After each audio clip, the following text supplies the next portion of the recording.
bigla na lamang itong naglaho ng parang bula.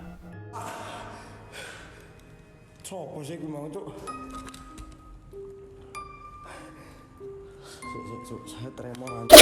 Sa video naman ito mula sa isang misa, makikita natin ang rebulto ni Jesus Christ kung saan usap-usapan ito dahil sa paggalaw ng kanyang kanang kamay. Panoorin natin ang video at wag kang kukurap.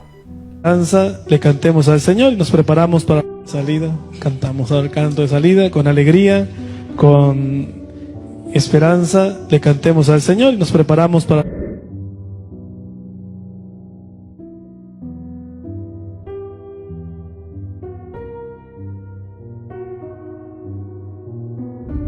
Sa CCTV footage naman na ito nakunan ang isang ligaw na kaluluwa na siyang dahilan kung bakit tumakbo ang babaeng ito matapos niyang makita ang nilalang na bigla na lamang lumipad.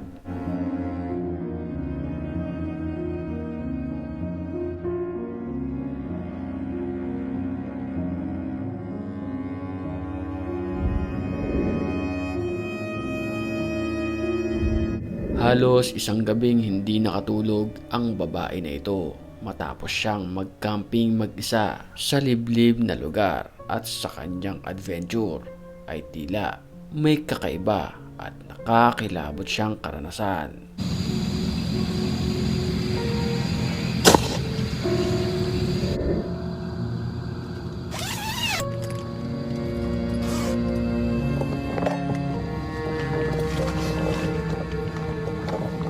Ya, kita lihat bareng teman-teman.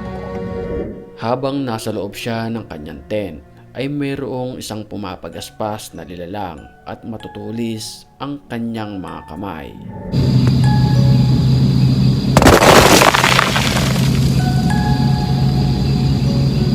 At dahil sa nakakapangilabot na pangyayari na kanyang nararamdaman habang nasa loob siya ng tent, ay meron siyang nadiskubre na kailangan niyong malaman.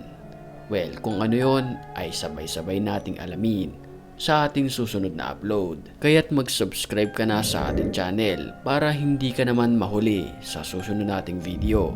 At wag mo nang palalampasin ang mga nakakapangilabot na tagpo. Dito lang yan sa ating channel.